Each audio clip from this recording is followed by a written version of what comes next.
SuperTalk Mississippi media production. Toyota of Brookhaven has been voted best new car dealership in Southwest Mississippi 4 years in a row.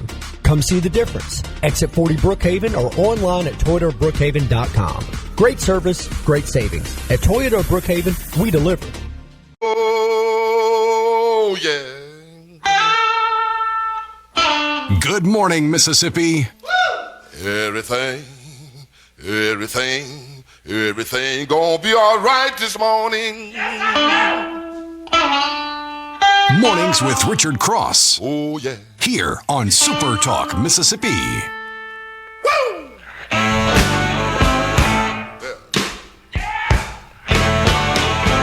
Now, when I was a young boy, at the age of 5, my mother said I was gonna be the greatest man alive. But now I'm a man, way past 21. Good morning to you.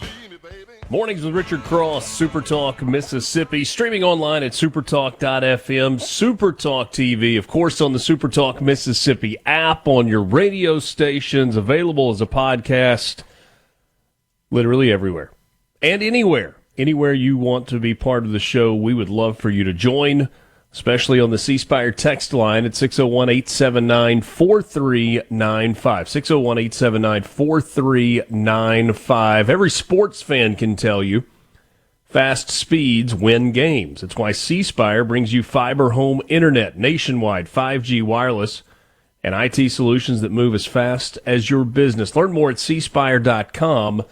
C Spire, inspired by you. Alongside Lance Tolbert, I'm Richard Cross. Today is the first day of the month of July. July is the month in which we have our Palmer Home for Children Radiothon. That's coming up in about a week and a half. Man, it'll be here fast. That's July the 10th. July is the month that we celebrate our nation's independence. That's 3 days from now, coming up on Friday. July is SEC Football Media Days. That's in the middle of the month. Boys from Sports Talk will be there in the afternoons. I'll be hanging out with them that week. And we're actually going to have, I feel like I should forewarn you, because I know some of you are not going to like what we do that week. But I would actually point you to the rearview mirror to realize that what we're going to do that week is not that much different than what has always been done that week. So we will spend the last hour of the show. This is this week or next week, but the week after that, I think. I don't even remember the exact dates. But the last hour, the 8 o'clock hour, will be SEC football driven. And Hey Dad and Borky are going to sit in with me in the morning in the third hour of the show. We're going to have fun with that, but it will the rearview mirror part, Lance, that I was going to say, for a decade now, when Paul was sitting in this chair, either I would join him or Hey Dad would join him or Borky would join him for a couple of segments each morning that week. So it's really not going to be any different. We're going to have fun with that. And as Ed in New Hope reminds us, today the gas tax begins. Yes, 3 cents, still giving Mississippi the lowest priced per gallon gasoline in the United States of America. July is going to be a busy month. Oh, yeah. It'll be over in about a week at the rate of June, so better get it in while you can. It does feel that way, doesn't it? Better get it in. I said to my family last night, I was like, yep, tomorrow marks the first day of the second half of the year.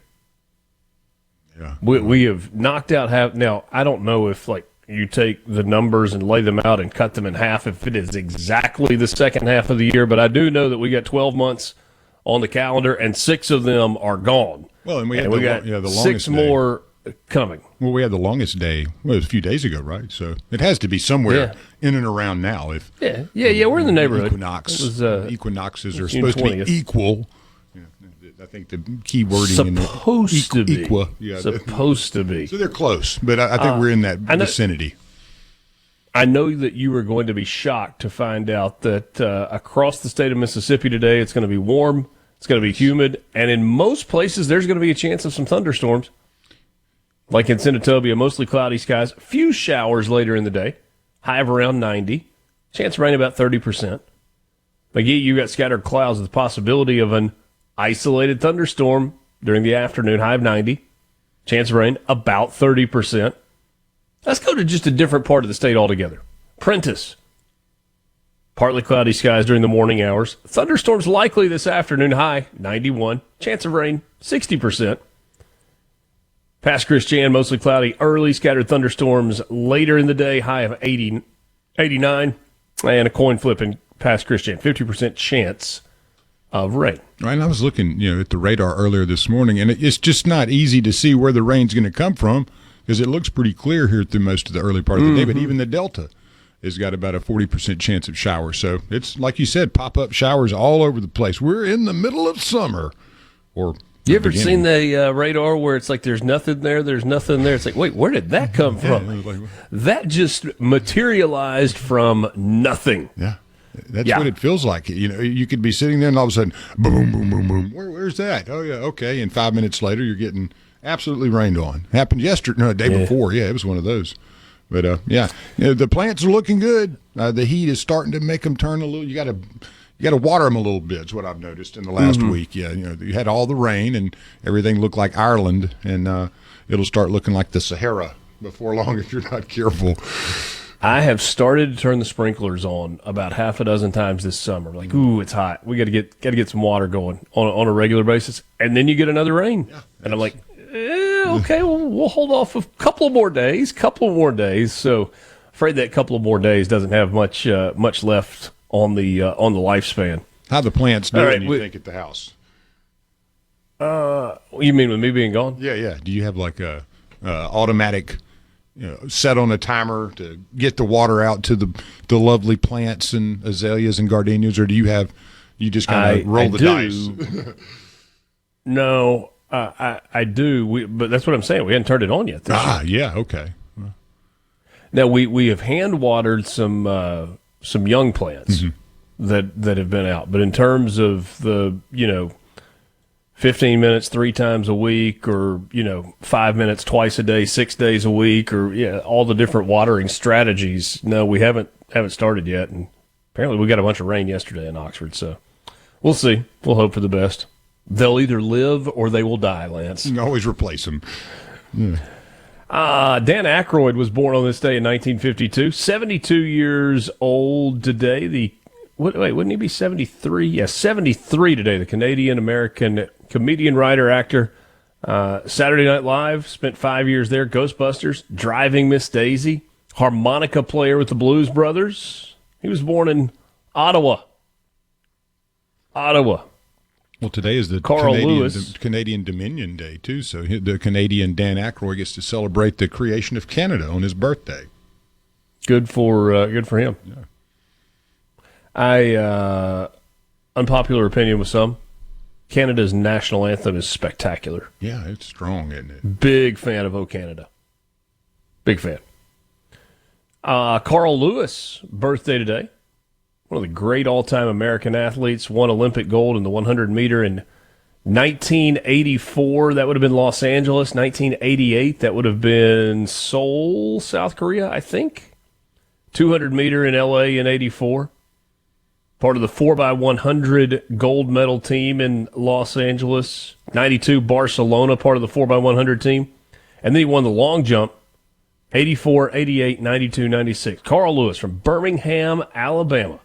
20 years, too. 79 to, well, roughly, 96. You think about being that fast, that good, that long. That's amazing. I know I'm probably, when I hit 24, I probably wasn't nearly as fast as I was at 23, so I can only imagine like sprinters and how hard it must be to keep that fast twitch going as you get up there in the upper 30s and maybe 40, And the crazy thing is, a better jumper than he was a sprinter. Yeah, a guy could leap. Such an athlete. Think he's right down the road to Birmingham, Alabama. I asked my wife yesterday. I said, "Hey, Did you know that Princess Diana's last name was Spencer? Oh, yeah. She goes, yeah. I said, oh, well, okay. She's of the Spencers. Yeah, they were important people. Passed away in 1997. Born on this day in 1961, Diana Spencer became the English Princess of Wales, born in Sandringham, England. I love the name. Pamela Anderson, born on this day in 1967, Canadian-American actress. I can't believe she's still alive. Yeah. You probably only know her from the time she spent with Baywatch. Oh, of course, yeah. That's it. Not the marriage at all. Or the subsequent tape that made it all the way around the world and made even both of them way more famous. Or before those things, the magazine that yeah, she didn't even was look on the like top the same shelf person, at bookstores. Didn't even look like the same person. Liv Tyler, born this day, 1977. She is an American actress and the daughter of Steven Tyler. Heavy, Armageddon, Lord of the Rings. I hadn't seen her in anything in a while, but I always liked her work. Yeah, talented. Look at some of the things that have happened on this day in history. Pretty good Keith list. Whitley, man. Goodness gracious. The late Keith Whitley, 74. Love songs, man. Like it. We'll have a Country Music Wednesday tomorrow. That's it, right? buddy. You got it. We're back. From the Venable Glass. Want to know what's happening in Mississippi politics? Yes.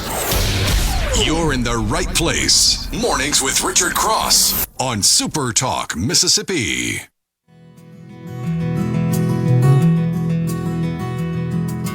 I'm no stranger to the rain. I'm a friend of thunder. Friend, is it any wonder lightning strikes me? I fought with the devil, got down on his level, but I never gave him, so he gave up on me.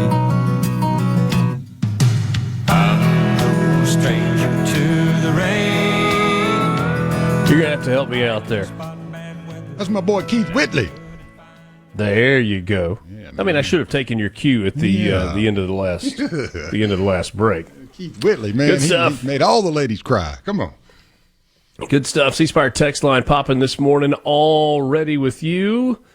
I hope what had to happen on the lower the sales tax on food was we had to set up a new tax bracket in computers. Since Mississippi only had one bracket, we had to move all the non-food items to the new tax bracket. We had to lower the tax rate of food items to the new rate. Yeah, I don't know. I don't guess I've really thought about the process that grocery stores had to go through, but surely they've got some sort of a computer system that allows them to delineate between food products and non-food products. I don't know, though. Seems like so. I mean, if I can walk up, not talk to a person, check out, pay my bill, get a receipt, walk out the door. Surely they can handle that. Good morning, guys. No Country Music Wednesday is complete without Try That in a Small Town by Jason Aldean or Bury Me Upside Down by Brantley Gilbert. Hey, good news. That's all. It's like you just dialed into the request line for tomorrow. Yeah. Give me that tomorrow. Don't let Richard lie to you. He's got a guy that comes by and waters his plants for him.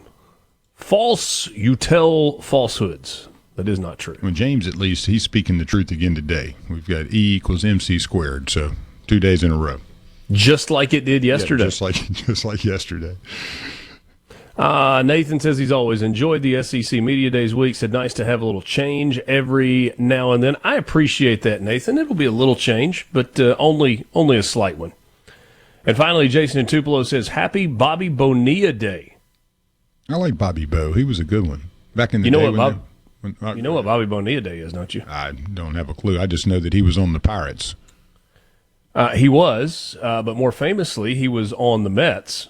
Mm-hmm. Wait, did Bobby Bo play for the Pirates for a little while? Yeah. What do you think about Barry Bonds? Barry Bonds, Bobby Bonilla, Sid Bream, all those guys were on the Pirates there for one bit, weren't they? Then the trade blew it that. up because they were awesome for that couple 3 years where all those guys were together. Then they blew it up. But go ahead. The reason that this is Bobby Bonilla Day is because Bobby Bonilla agreed to a deferred compensation package with the New York Mets. He's still getting paid, isn't he? $1.1 million and change for 10 more years. So far, the Mets have paid him over $17 million. Good for him. And he's got another decade of a little over $1 million coming. Yeah, and now math people will tell you that, hey, look, it's better to get it all at once or to get it in a short period of time than it is to get it out as a trickle. It's kind of like taking the annuity from the lottery. I get you. I understand the math. But I also understand the smile that would creep across my face on July 1st every year as today Bobby Bonilla getting his 15th installment of $1,193,248.20. I hope he gets it. Don't you think you open the app on the phone on the morning of July 1st and be like, there it is. Good day to be me. Or you wake up and you go, it better be there. It better be I there. I'd have to call my lawyer today. On this day in 1836, President Andrew Jackson announced to Congress that James Smithson had bequested 100,000 gold sovereigns to the United States to found the Smithsonian Institution in Washington, which certainly led to the formation of the Smithsonian Museums. What a wonderful gift to the U.S. Yes. Battle of Gettysburg began on this day in 1863 in Pennsylvania with Union forces halting Confederate General E. Lee's army of Northern Virginia. 1904, by the way, I need to do a deep study, or at least, even if not a deep study, a good cursory study of the Civil War. Yeah, the great bronze sculptor Bill Beckwith from Oxford has a monument up there that he had done many years ago. I believe it's at Gettysburg. I think that's where it is. But it's one of the major battlefields. 1904, this day, July 1st, marked the beginning of the third modern Summer Olympic Games. They were held in St. Louis. First time that the Olympics were held in the United States. This day in 1967, the Beatles' album Sgt. Pepper's Lonely Hearts Club Band goes to number 1 in the U.S., and it stayed there for 15 weeks. Well, think about that. If 1979 is when the Walkman was created, if they would have actually paired up, I mean, can you imagine people in a Walkman listening to that album? That would have never quit. It took them a little while for us to get it to where you could move around, but that is one of the best albums. If you like the Beatles, if that's your bunch of bangers on that one. Yeah, good stuff. Yeah. People remember 2131. The number, not the day, as the number that Cal Ripken needed to break Lou Gehrig's consecutive games played record. Most people don't remember that streak began on this day in 1982. July 1st, 1982, Cal Ripken Jr. makes his first of his record 2,216 consecutive starts at shortstop for the Baltimore Orioles. I don't know if people understand how big he actually is, how big of a man, he is huge for a shortstop. He's a large human being. And he's been in Oxford a good bit. I got to serve him a beer here and there over the years. George Brett knows. But I mean, when Cal is just a beast, and you look at that guy, and go, that's a shortstop. And is he 6'3", 6'4"? Got to be 6'4", man. And I mean, he such a nice guy. But I was always such a fan of the Ripkens. But meeting him in person many years later was like one of the great honors. Because he was one of those heroes of mine, just the Iron Man. I mean, goodness gracious.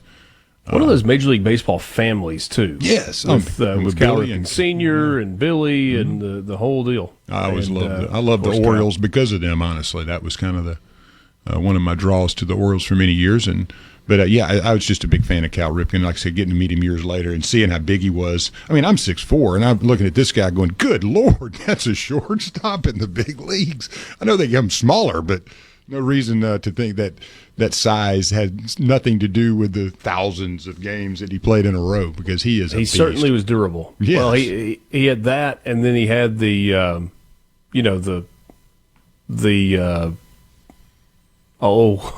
electrical malfunction that kept it going along the way. Oh yeah, that's right. Yes, I forgot about that.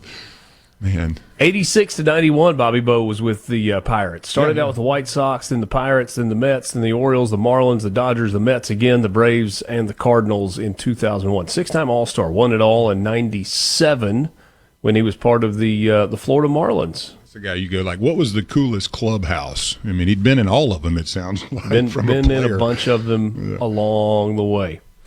And finally, it was a year ago today when the United States Supreme Court ruled that ex-presidents have immunity from prosecution for all official acts, which pretty substantially altered the 2020 election interference case against Donald Trump.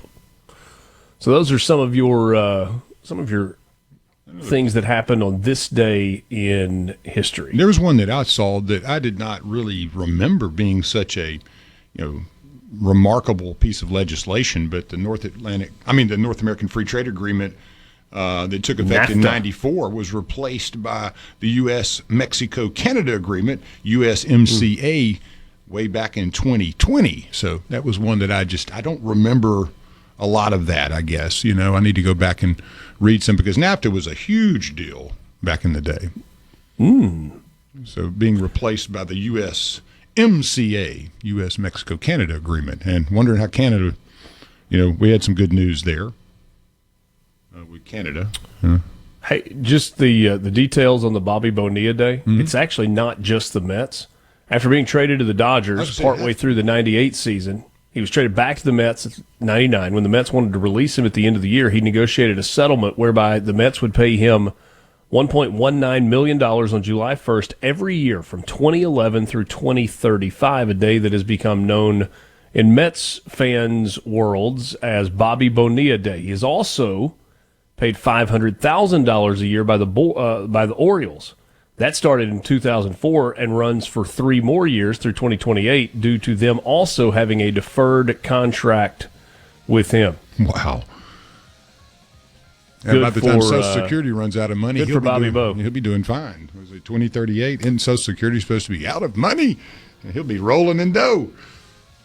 I've seen 2034. I think Lieutenant Governor said 2033 yesterday. You just dropped 2038. Mm-hmm. Of course, people have been talking about Social Security running out for a long time. We'll see if it ever actually gets there. We'll have some news headlines and some sports headlines coming for you next. Glad to be with you on this Tuesday morning, the first day of July. This is Mornings with Richard Cross on SuperTalk, Mississippi.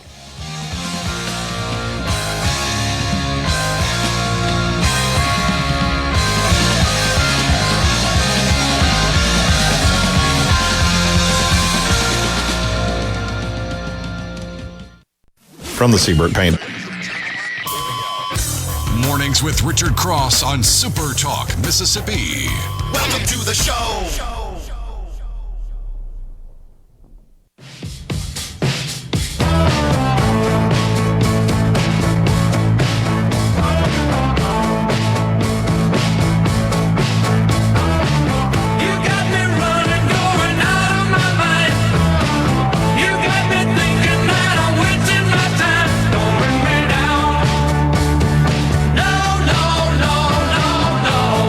Mornings with Richard Cross, Super Talk, Mississippi. Thanks for joining us as we roll through this first day of the month of July. 2 Mississippi school superintendents have been indicted on federal embezzlement charges, theft, and bribery charges as well.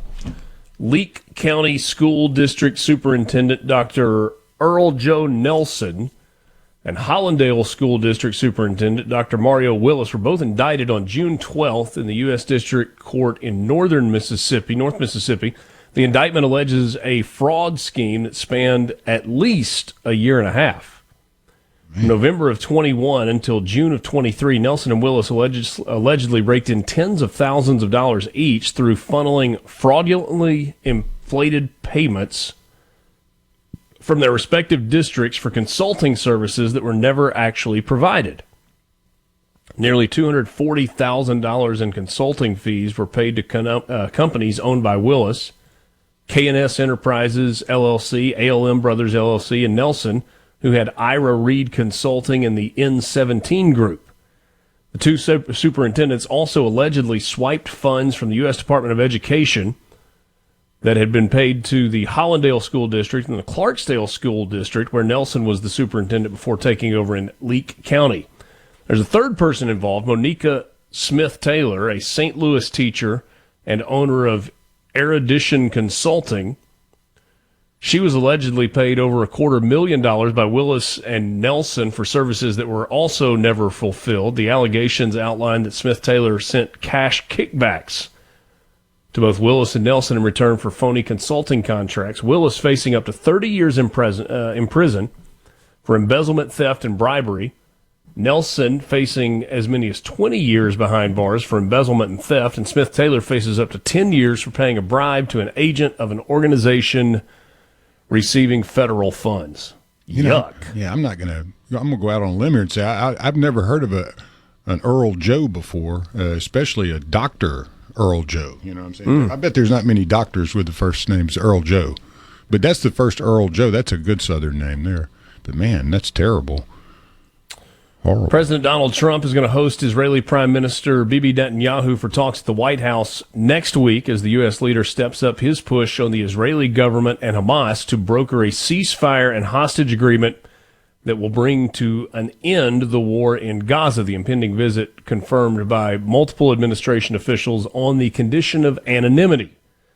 The trip will be Netanyahu's third visit to the White House since Trump took office in January. It comes after the United States inserted itself into the war against Iran by attacking those Iranian nuclear sites. We'll see what President Trump and Bibi Netanyahu discuss next Monday. Stock market is on a roll. The U.S. stock market added to its record on yesterday, final day of June, as Wall Street closed out a second straight winning month. The S&P 500 rose 0.5%. The Dow Jones added 275 points, about 0.6%. The NASDAQ gained about 0.5% as well. Stocks got a boost after Canada said that it was rescinding a planned tax on U.S. technology firms and resuming talks on trade with the United States. Boy, that was that was an about face by the Canadians. Trump had said that he was immediately suspending all trade talks with Canada because of his anger with the tax, which he called a direct and blatant attack on the United States. And Canada immediately said, "Oh, yeah, our bad, not going to do that." Yeah, there was some commentary about the reality is that Canada kind of figured that Trump was bluffing, and when they realized he wasn't, they went, "Oh." How many times do you have to see him not bluff to realize that he's not bluffing? I'm curious what people have been watching or who they've been listening to or the actions by the that's their own fault. Yeah. A man who started a wildfire and then fatally shot 2 firefighters and wounded another in northern Idaho was a 20-year-old transient who attacked the first responders, apparently after they asked him to move his vehicle. I think there's more to the story than this. Kootenai County Sheriff Bob Norris offered a few details about the Sunday confrontation at Canfield Mountain, just north of Coeur d'Alene, a very popular recreation area in Idaho. Said that Wes Rowley was living out of his vehicle, had once aspired to be a firefighter, and had only a handful of minor contacts with area police since coming to Idaho a couple of years ago. Battalion Chief Frank Harwood, who had been with the county fire department for 17 years, was killed. He was married with 2 children and was a veteran of the Army National Guard. Coeur d'Alene Fire Department Battalion Chief John Morrison was killed. He had been with the Coeur d'Alene Fire Department for 28 years. And Coeur d'Alene Fire Engineer David Tisdale sustained gunshot wounds and is in critical condition. After the shooting, local law enforcement agencies have offered to go on every call that the fire department goes on, according to the fire chief there in Idaho. Just the more you read and the more you hear about the story, the more awful it gets. Yeah. Just horrific. And before we get to sports headlines, this is a good one. A man and a child were rescued from the water after they went overboard a Disney Cruise Line ship on Sunday afternoon. After his daughter fell from the fourth deck of the 14-deck Disney cruise ship on Sunday afternoon, a father jumped into the ocean to try to save her. Videos on social media showed the passengers cheering as the two were safely recovered by a rescue boat. They were picked up after treading water for about 10 minutes. The girl appeared to fall from a railing when her father took a picture of her standing against the railing or sitting on the railing, depending on what story you believe. A man overboard alert was broadcast on the ship. The crew rushed to recover him. The ship was moving quickly, so quickly. It's crazy how quickly the people became tiny dots in the sea, and then you lost sight of them, one passenger said. Captain slowed the ship, turned it around. They deployed a tender ship with people on it to go get them, and we saw them rescue a dad and daughter, said another passenger. The 4,000-person capacity Disney Dream was on its way back to Fort Lauderdale after a 4-day trip into the Bahamas. Disney confirmed in a statement that 2 passengers were rescued but offered few other details about what happened. Wow. Oh, man, 4,000 people, too, on a boat. I mean, that's a lot of people on a boat. Claustrophobic, big time. I watched I think it was Netflix or Hulu, the documentary about the poop cruise. You got to watch that one. If you haven't seen it, that's okay. Interesting. Yeah, I'll have to get back to you on that. Yeah, it was a big time story. For your sports update this morning, brought to you by Pearl River Resort. Visit them online at pearlriverresort.com. Your destination for casino thrills, family fun, and live entertainment. Pearl River Resort. How about a Mississippian doing well in minor league baseball? Connor Griffin continues to rise sharply as one of the top young prospects in professional baseball. On Monday, he was named to the National League roster for the 2025 All-Star Futures Game. That's the pre-MLB All-Star Game event that showcases some of professional baseball's top prospects. The 19-year-old Jackson Prep product was the 9th overall pick in last year's draft. He's currently ranked as the Pittsburgh Pirates' number 2 overall prospect. In his first pro campaign split between low-A Bradenton and high-A Greensboro, Griffin has popped 12 home runs, driven in 48, stolen 37 bases. He's hitting .343, ranked 31st best prospect in all of minor league baseball. He can fly, too, with showing some pop with the wood bats, what I like to see. But, man, he can absolutely motor. Mm-hmm. I thought this professional baseball thing was supposed to be hard, said Connor Griffin. Actually, I just made that quote up. He didn't say that. No, he is the real deal, man, the real deal. We mentioned yesterday that the BYU quarterback, Jake Retzloff, is planning on transferring out of BYU. Had some legal troubles, was accused of rape in a civil lawsuit, but that civil lawsuit has been dismissed. The parties jointly agreed to dismiss with prejudice, ending the case, which was filed last month. None of the parties immediately available for comment.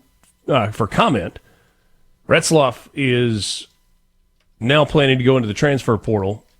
Despite the fact that the case was dropped, he admitted to premarital sex to the BYU Honor Council. That would have resulted in reportedly a 7-game suspension for Jake Retzloff, so he is now looking for a new home. And finally, in your sports updates, the Pac-12 is welcoming Texas State. The Bobcats officially joining the Pac-12. That was announced yesterday. 9th overall league member, 8th football playing member. Texas State's Board of Regents voted to authorize a $5 million buyout to the Sun Belt Conference. Bobcats will remain in the Sun Belt this coming academic year before joining the Pac-12 in all sports next year. The Pac-12 needed to add an 8th football playing school to meet the NCAA minimum for an FBS conference prior to the 2026 season. It could be the state conference, Texas State joining Boise State, Colorado State, Fresno State, Gonzaga, basketball and other sports, but no football, Oregon State, San Diego State, Utah State, and Washington State as members of the rebuilt league. That's your sports update brought to you by Pearl River Resort, your destination for casino thrills, family fun, and live entertainment. From the Venable Glass Now, what's happening across your state? Mornings with Richard Cross on SuperTalk, Mississippi.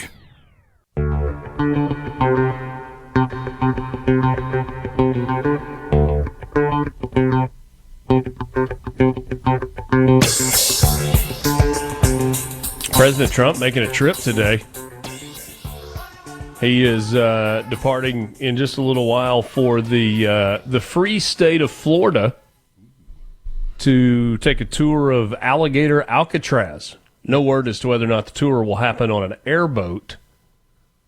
Actually, there is. Apparently, he's going on a walking tour there at 10 o'clock this morning. The artist renderings look pretty interesting to me. I don't know if you saw any, but that was pretty cool looking. Yeah, you're not going to want to try to get away from that. Artificial intelligence has had a field day. Yeah. With some of the things that are floating around about Alligator Alcatraz. You said you had a sports note? Oh, yeah. Well, I mean, I happened to watch a Kevin Costner movie yesterday, one that I'd not seen in a long, Revenge, but it made me think of a movie called American Flyer, which is a great bicycle movie he was in. But then I come in today, and you got 1903 is the first time the Tour de France was actually held. So it just made me think, like, what did I say? I have 4 wagon wheels and 7 broomsticks. Let's race. I mean, because you think 1903, like, was there like 2 guys racing? But no, today is the first day of the Tour de France, 1903. That's a long time ago. So, but if anybody you corrected yourself. What was that? The first time you said Tour de France, it was very South Mississippi of you, and then you came back to the Tour de France. Yeah, so get the croissants and the broomstick and the wagon wheel. Let's race. But I'm gonna have to watch American Flyer today now, knowing that. Okay. But anybody that knows that movie, they'll know what I'm talking about. But yeah, only thing I know about the Tour de France is Lance Armstrong. France. That's the only thing I know. Greg LeMond before him. I don't know anything about him. I know about. Okay. Yeah, I mean, literally, I have no idea about bicycles racing. But it is funny. I mean, I get a kick out of it. Do you ever watch some of it? Here and there, I'll catch like a few legs of it or something. But man, not a big bicycle. I like, I had a BMX bike, but I tried to be a BMX star there for a minute, but too tall and too clumsy for that. About killed myself. Let's grab your Mississippi Lottery update. Find all of their information online at mslottery.com. Tonight's, make that tomorrow night's Lotto America jackpot up to $2.5 million with an estimated cash value of $1.14 million. Last night's numbers, where there was no winner, 5, 8, 18, 32, 46, the Star Ball 4, the All-Star bonus multiplier 3. There was no jackpot winner for Powerball last night, so the jackpot's up to $174 million for Wednesday night's drawing. $79.7 million is the estimated cash value. Monday night's numbers, 13, 28, 44, 52, 55. The Powerball was 6, and the multiplier was 4.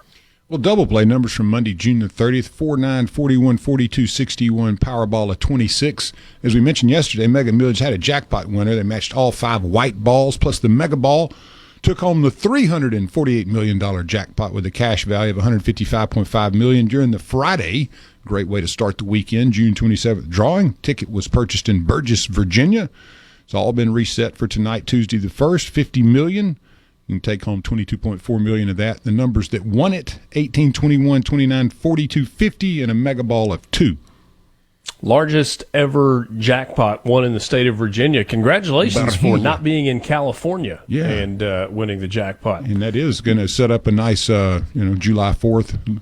Berrejina is for lovers celebration, maybe, for the winner. You can buy some more fireworks. Yeah, and some roses, too, possibly. No jackpot winner for Mississippi Match 5 tonight, $285,000. Monday night's drawing, the numbers were 5, 9, 19, 22, and 27. Well, our cash $500 midday for Monday, 539. Evening, 558. The cash for $5,000 midday, 1163. Evening, 7607. Fireball of 2, cash pop of 13 for the midday. The evening fireball of 5 and a cash pop of 6. The Mississippi Lottery, told you about this yesterday, heating up this July with 3 brand-new scratch-off games that debut today. You've got the $2 Mad Money scratch-off with a top prize of up to $25,000. The $5 5X the Cash scratch-off. You can win up to $100,000. And then there's the $10 Triple Red 777. Reveal a 7 to win, 77 to multiply, or 777 to multiply by 10. Don't miss the bonus spot. Uncover a dollar bill symbol to win instantly. Top prize, $200,000. Got to be 21 years or older to play. For full details, game odds, and where to buy your tickets, visit mslottery.com. A couple of winners to tell you about. A Demopolis, Alabama man won $5,200 on a pair of tickets from Shell Food Mart in Meridian and Jimmy's Mini Mart in Tumsuba. What a lucky day to pull tickets at two different stores to rake in $5,200. Bay St. Louis man won $5,000 on a ticket from Circle K in Waveland. A DeKalb man on a Match 5 scratch-off won $1,000 on a ticket from Bobby's Country Store in Philadelphia. And a Vena, Alabama man won $5,000 on a ticket from Murphy Oil in Fulton. Those are your winners, brought to you by the Mississippi Lottery. Find them online at mslottery.com. Peter Costa, former governor with the New York Stock Exchange and market analyst with CNBC, will join us to start the 7 o'clock hour. We're also going to visit with Dan Gibson, the mayor of Natchez, Mississippi, later in the 7 o'clock hour.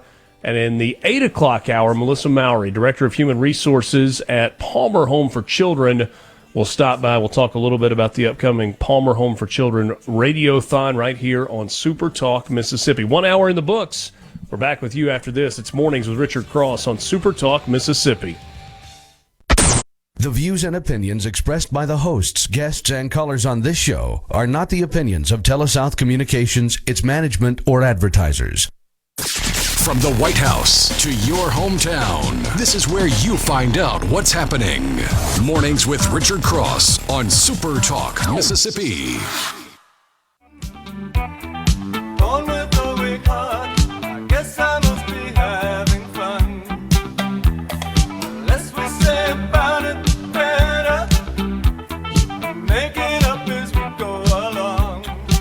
Thanks for being with us. Back with you on Mornings with Richard Cross, Super Talk Mississippi, on this Tuesday morning, the 1st of July. This hour of the show is brought to you by MWG Employer Services. Running a business is tough, and if you're struggling with HR, benefits, and payroll, you're not alone. That's where MWG Employer Services comes in. They provide a full range of employer services, plus a custom plan that fits you. Give them a call today, 601-206-7966, or go to MWGEmployerServices.com.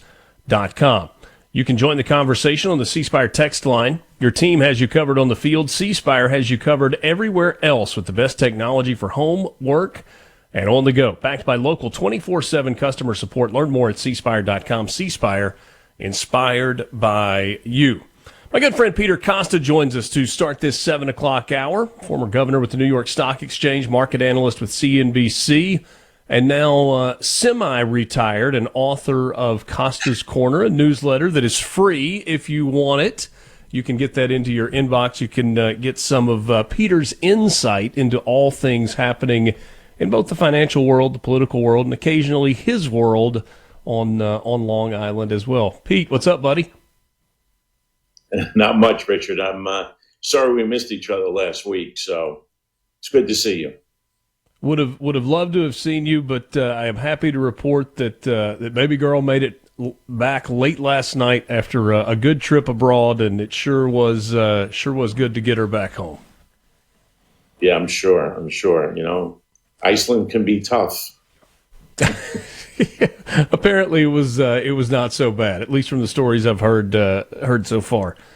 Good. Donald Trump has talked for a while about the key bank interest rate for the United States, and he has been relentless in his criticism of the Fed Chair Jerome Powell, saying that the rates are too high, that he was too slow to raise rates when Biden was in office, and there were some inflationary things that were happening, and has been too slow to lower rates on the backside. And yesterday, he posted a chart with central bank rates for countries all over the world, and it had the United States, at 4.5% down near the bottom of the chart, with a bunch of countries in the mid to upper ones in terms of percentage rates, and said this is where the United States should be. Is that a reasonable thought, to think that the United States kind of central bank interest rate should be at 1.75, 2, even 2.5, considering where it is now? Well, 2.5% to me would be would be the target. I think that's very doable, very livable for everyone. Banks, banks are going to make money no matter what. But, for interest rates right now, the economy's expanded even with interest rates at 4.5%. So if you reduce them, I don't think there'll be any problem. I don't think we'll ever get to 1 point. I think you want a 1.25. That's a little, I have to say that might be a little bit of a stretch.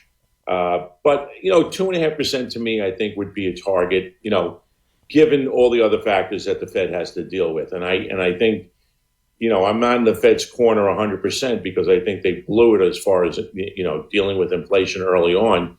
But, they don't have to move as fast as the president likes. They're looking at the president obviously is looking at a very big picture, but they're looking at something completely different, and he's a politician, he's a businessman, and there's no politics or supposedly not politics in the Fed's decisions.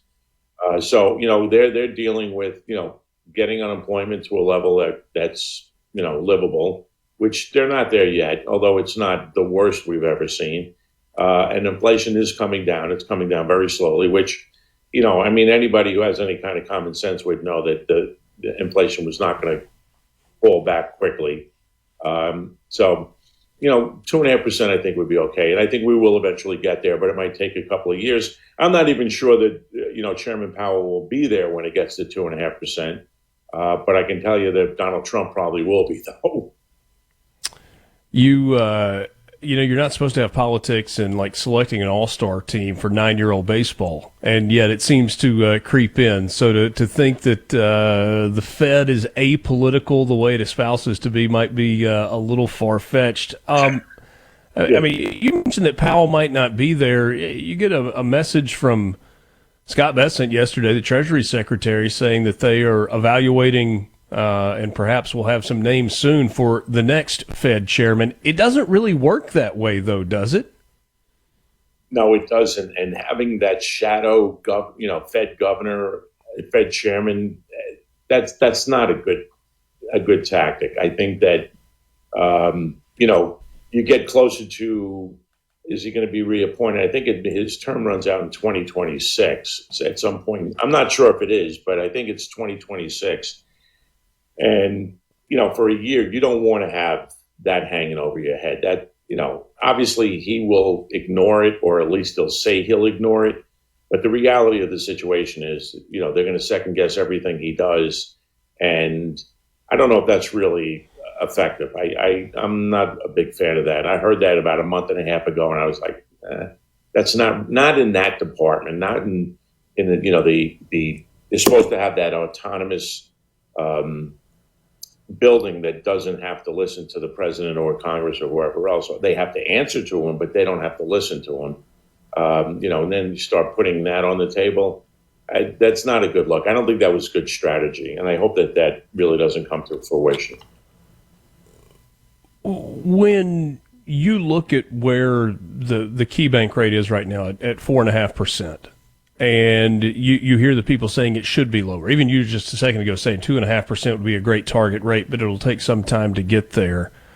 What do you think the rationale is that Jerome Powell and the Fed are going with for keeping the interest rate as high as they are right now? And I say high, I guess relatively high, maybe not historically high, but higher than it has to be, or maybe higher than it needs to be. What's the rationale behind that? Well, I think it starts with them being maybe overly conservative, and also they're getting a lot of cross signals. They do a lot of research, and I get the weekly or daily email blast from the Fed in St. Louis, and there's so much data that they. I bet that's some riveting reading. Well, no, actually, to be honest with you, they do a good job of making it almost. They dumb it down a little bit, and they know that there's a lot of different people reading it, and I'm just a layman, but they try to make it interesting, and they try to make it at least concise where you can understand what they're saying. But anyway, the Fed looks through a lot of data, and the data is, 1 month will look oh, great, now we can start moving the needle a little bit on, inflation starting to move, unemployment's coming down. There's a million different things that keep, every time they think they've got it under control, it doesn't. And I do think that now that they've finally started to see both contract and get lower, I think that they can start moving a little more aggressively. Will they? I don't know. I mean, but I don't know what the rationale is. I think they're way too conservative. But, this is what we have. We have to deal with it. And the economy it didn't sink because we had high interest rates. It didn't help. Yeah. But, over the course of the 5 years or 4.5 years, we had, relatively high rates, or 3 years actually. The economy never went into a recession other than when we had the pandemic, and that was very short. So we'll hit on some other topics in a second. I got about a minute and a half till the break. In layman's terms, to use your words just from a second ago, explain the difference in this key bank rate, or the central bank rate, and, for example, mortgage rates, because they're not the same thing. They're tied together, at least loosely, but they're not exactly the same thing. Well, one is determined by the Fed, and the other one is determined more or less by supply and demand. In banks, when there's a lot of supply of cash and the interest rates are at a certain point, the banks can afford and are willing to lend that money at a lower rate to get more people in the door. I think it has to do with a little bit of tightening up of the money supply as far as banks are concerned. I don't think they're worried so much about defaults and delinquencies because I don't think that's really a major issue. But at one point it was. So that would be, one of the reasons why mortgage rates are higher, because they have to factor in the amount of delinquencies and defaults. That's not really an issue anymore. Now I think it's more about the availability of money and the pressure on the banks to loan that money. So it's a supply and demand issue. It's a little more complicated, but I think that's what it boils down to, that if you have a lot of cash available, the rates will be lower and they'll be closer to the key bank rate. Now there's a little bit less cash available and the rates are a little bit higher. The housing market is not, you're not seeing a tremendous amount of demand or increase in demand. So you would think that would be one of the reasons why the rates would be going up, but it's not. It's more about the supply of the money that the banks have available for loans.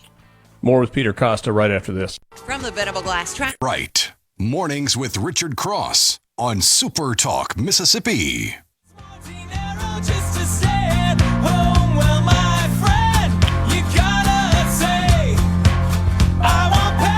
For market and economic insights, Peter Costa has become our go-to guy, former governor with the New York Stock Exchange, which means he used to wear one of those fancy jackets on the floor. I keep thinking that one of these days when you appear on the screen, you're going to have one of those jackets on. Do you still have one or a couple of them in your closet? Yes, I do.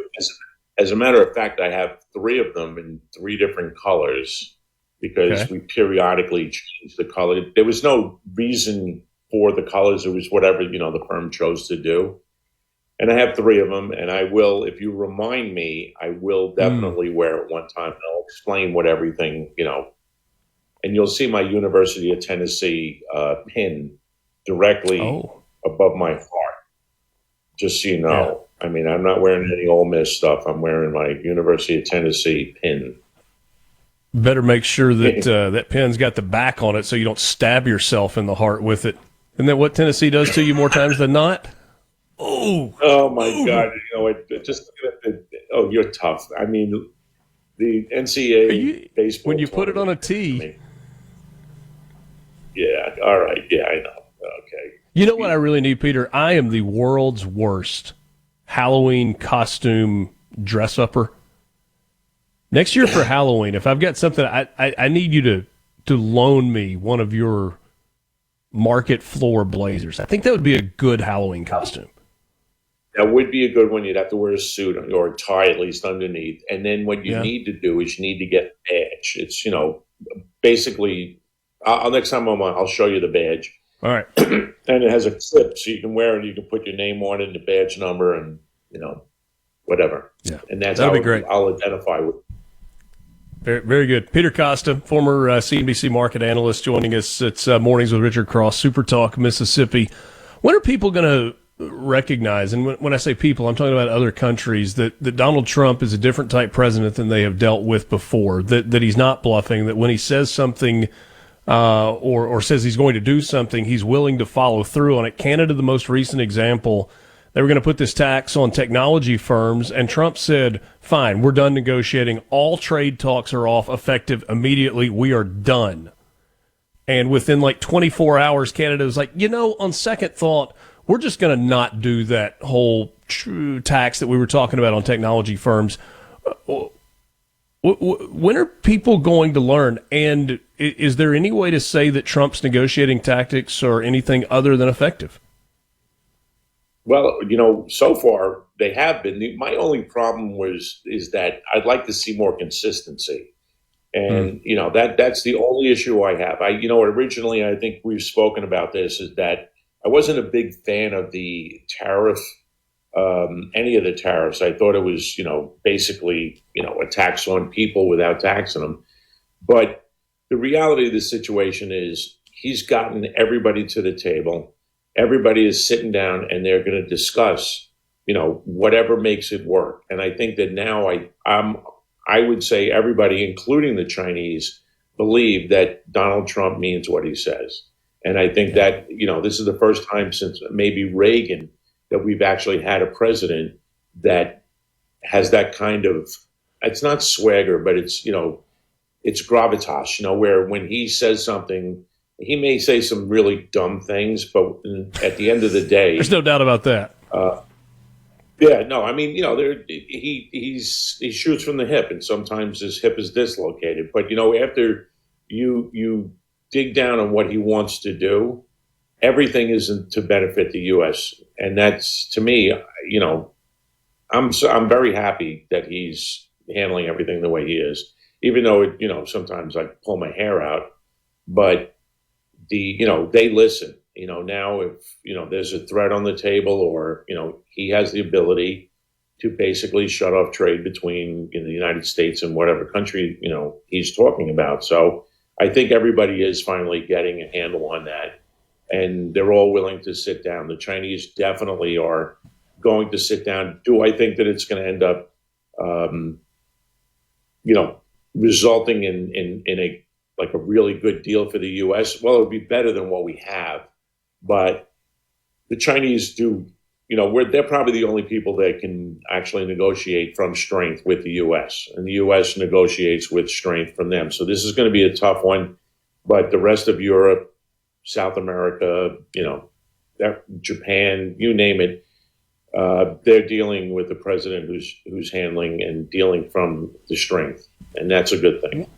One of the things that hasn't been talked a lot about as a result of the tariff conversation is something that CNBC had a chart for yesterday, and that was the revenue collected from tariffs. And I think June was about $24 billion.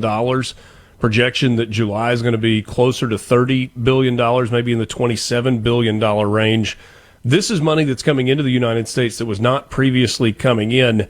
Those are big numbers, and maybe they're hard for us to wrap our minds around, like on a personal level. I guess they're not for governmental work necessarily massive numbers. How significant is this tariff revenue that's coming in for the United States? Well, think about it. The trade deficit with China, I don't even know where it stands now, but if it's at $600 billion, you figure that the tariffs that the U.S. is enacting and receiving will work out to be close to $300 billion this year and $400 and change next year. That cuts at least a half of the deficit that you have to China. So what you're doing is you're repatriating U.S. dollars here, as opposed to giving U.S. dollars to, the money is still going to be flowing into China, but it's going to be flowing in at a slower rate. So to me, this is, all right, $30 or $40 billion. It's still a lot of money. And, we're worried about this big, bad, horribly named bill that's going to pass the, Congress at least some point this week, hopefully before the end of the week. They're talking about an increase in the deficit of a $1 trillion a year. Well, you're putting $400 billion back in the U.S. budget, back in the U.S. bank. So the $1 trillion is now half of that. It's $500 billion. It's still a significant amount of money, but it makes it a little more palatable. So to me, like I said, I wasn't a big fan originally, and I'm not a huge fan overall, but I think it's actually having its impact. And the other thing is that I don't see the prices of anything going up because of these tariffs. I haven't seen it yet, but I don't buy French wine, so I don't even know if it's getting impacted. But the reality is, you have these tariffs, and everyone says, "Oh, inflation is going to go up to 5, 6, 7%." I don't think so. I think that a lot of the added costs are going to be spread out over a lot of different people. The truckers, the importers, the manufacturers, everybody that's importing that has a higher cost, they may pass it along, but they're only going to pass along very small increments. So right now, it doesn't look like it's impacted the inflation level that much or at all. And if it stays this way, you know what? It's a win-win for us as far as I'm concerned. So I'm almost like on the point where I really like this idea. Peter Costa, just a couple of minutes left as we wrap this conversation up. You mentioned the big, beautiful bill. It's almost hard when you are watching the debate to know what's real and what's not, because there's so much back and forth between Democrats and Republicans, and it's going to do this, and it's going to get rid of this much Medicaid, and it's just a tax break for billionaires. And Donald Trump consistently saying if you don't pass this bill, it's going to result in a 68% tax hike on everyday Americans. How's the market going to react to this bill being passed or not being passed? Well, originally I thought if the bill gets passed, the market probably will be relieved, number one, because I think that, like everything else, as far as investing, uncertainty is a killer. And once you have this in place, regardless of what it's going to cost and what the impact is going to be across the board, investors are going to look at it and they're going to go back and start thinking about what they're investing in. And, will there be an impact from this? In certain companies, there obviously will be. But I think a lot of that, like with the United Healthcares and HCAs and, the hospital groups, I think they've already taken, their pound of flesh out of them already. So I think a lot of the impact has already been felt as far as on the markets and on different stocks. So I think that, when it gets passed, there'll probably be a little bit of a bump, and then it'll be business as usual. And then they'll start going back to worrying about tariffs and, so on and so forth. But I think a lot of it's already been factored in, and I think you'll see a bit of a rally afterwards. Not a huge one, but you definitely will see some sort of rally. And always remember, it's about earnings. So you know what? When the earnings come in, this is the beginning of the second quarter reporting, and the earnings I think will be pretty good. So. Peter Costa, former governor with the New York Stock Exchange, market analyst with CNBC, and a good friend of the show, joining us mornings with Richard Cross. I appreciate your time as always. Good catching up, and hopefully we'll talk soon. We will, definitely. And a happy 4th of July weekend to you coming up as well. Peter Costa joining us from right outside New York City. We got a whole lot more coming up, including a conversation next with the mayor of Natchez, Mississippi. Dan Gibson joins us next to give us an update on what's going on in one of our hometowns right here in the Magnolia State. More MRC on SuperTalk Mississippi right after this. Just ain't no home anytime she goes away. From the Seabrook. This segment of Mornings with Richard Cross is brought to you by Covington County Hospital in Collins, where your health matters. Good morning, everybody. Time to wake up. Time to shine! Start your day right. Mornings with Richard Cross on Super Talk, Mississippi.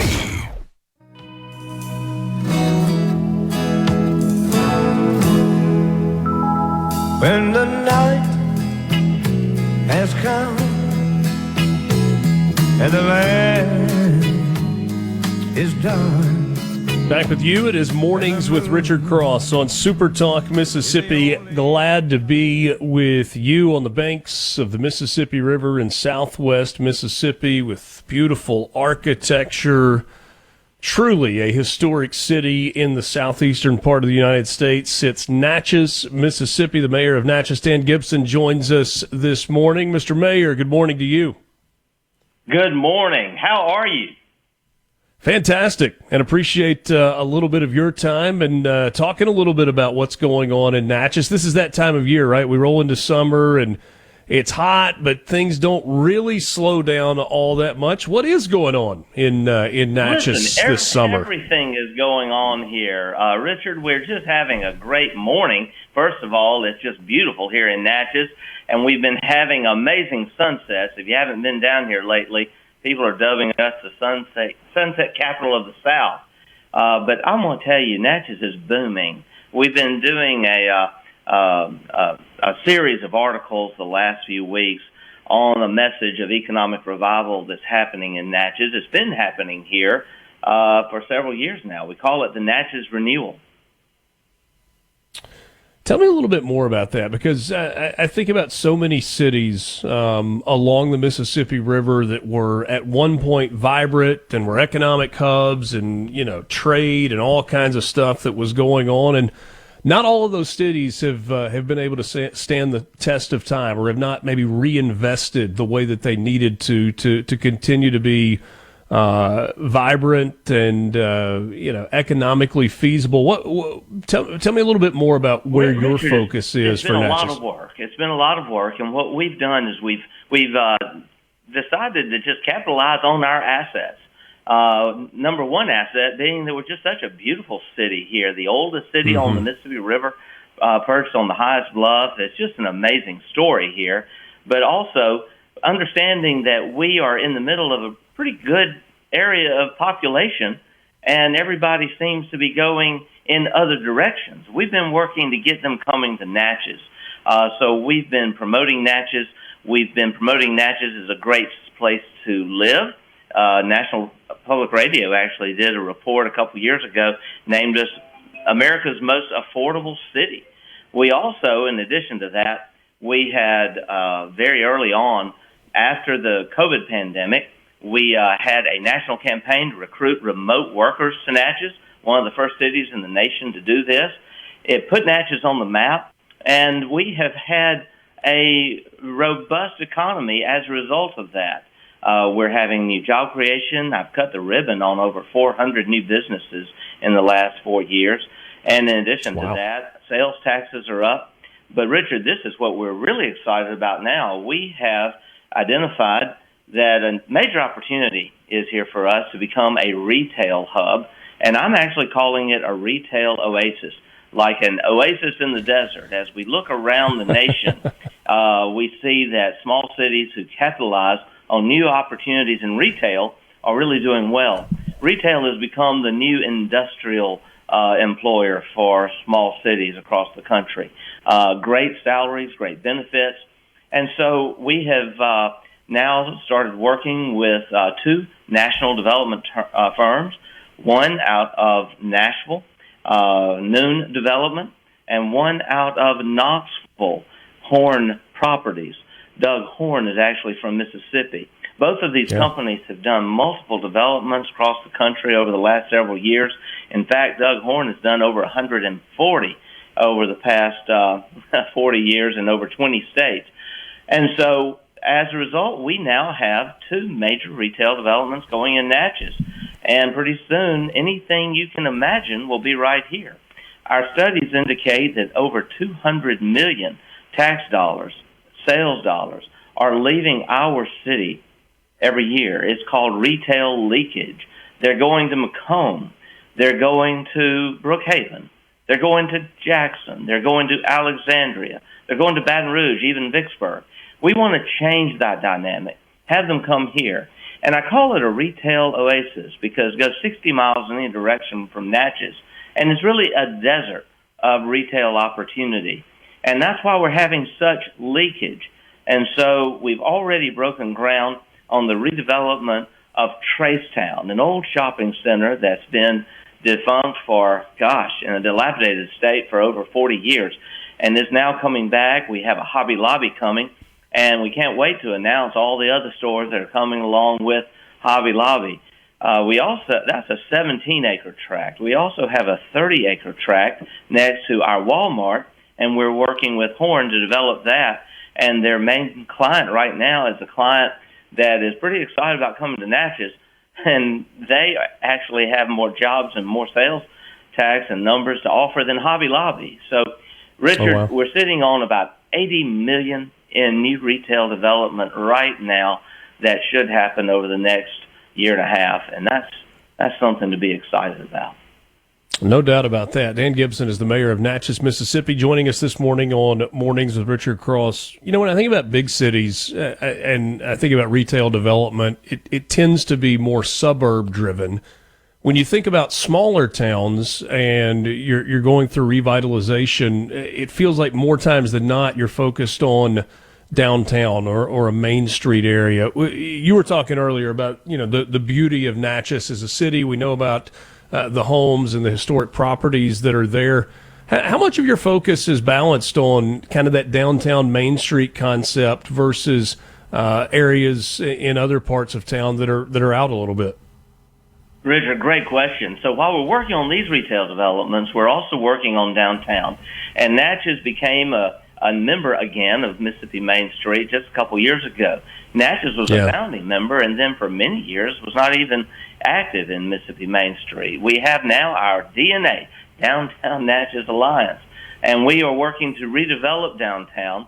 And in fact, this Christmas, I did a series of Shop Local Facebook Lives all over downtown, to really focus on. We went to about 35 downtown merchants, many of them new businesses, and I did all my Christmas shopping online. I was glad my wife wasn't watching because it would have spoiled a lot of good surprises. I made a challenge to myself and to everyone in Natchez to shop local for Christmas and to prove that anything you want, you could buy here. And we have some amazing stores downtown, everything from antiques to, of course, Darby's famous fudge. But we also have some really great new shops. We have a men's clothing store. We have the amazing gift shops, just never end. We have these really cool specialty shops. It's hard to describe them. Only in Natchez, where you can go and find just the best in cheeses. The Olive Market is an example. We have also this amazing new store called the Shops at Crest, and they have dozens of vendors there, and you can find everything from handmade soap to handmade jewelry to, again, many antiques. Now, what I'm most excited about downtown is our historic 1920s Eola Hotel. We've been working with developers to bring it back. A major national chain has now bought into the development, and we're going to have a pretty big announcement real soon. The Eola is coming back. That will add over 90 rooms downtown, more conference space. Speaking of conference space, we've just put $3 million in our convention center, and it is beautiful. We're finishing up the renovation right now. I could go on, but don't let me forget the carriage rides and the restaurants. It's just been really great here. Sounds like a good time to be in Natchez. So had the Eola closed completely, or was it just in a spot where it was in disrepair? About 10 years ago. Someone bought the Eola. Wow. They closed it, and they were intending to make it into some kind of senior living. And that was during a time of decline in Natchez, and the numbers just weren't there. So grateful the numbers have come back, and the Eola will come back as a beautiful, beautiful hotel again, restored to the 1920s elegance. The greatest hotel, they used to say, and I still believe it, between Memphis and New Orleans. The Eola is coming back. I also want to say we are having population growth for the first time in probably 4 decades. Let me get this out there.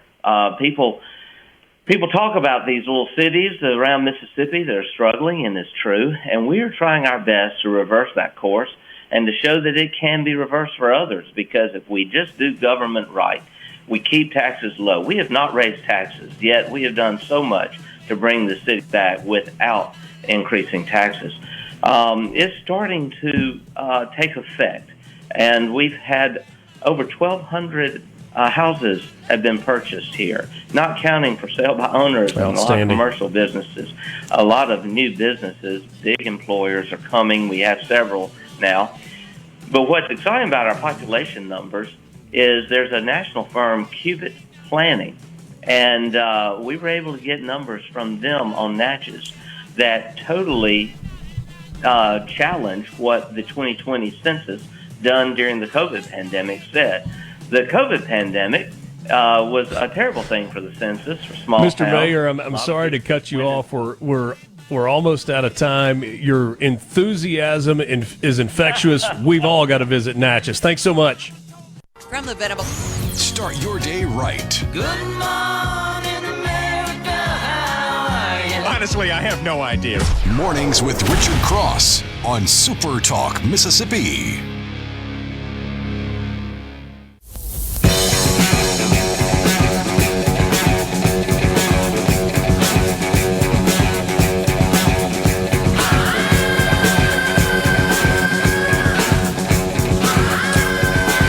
My thanks to Dan Gibson, the mayor of Natchez, for joining me this morning. I mean, have you heard a mayor more excited about what is going on in his or her city than Dan Gibson was just a moment ago? I said at the very end of that, his enthusiasm is infectious. And boy, Natchez downtown area is so beautiful.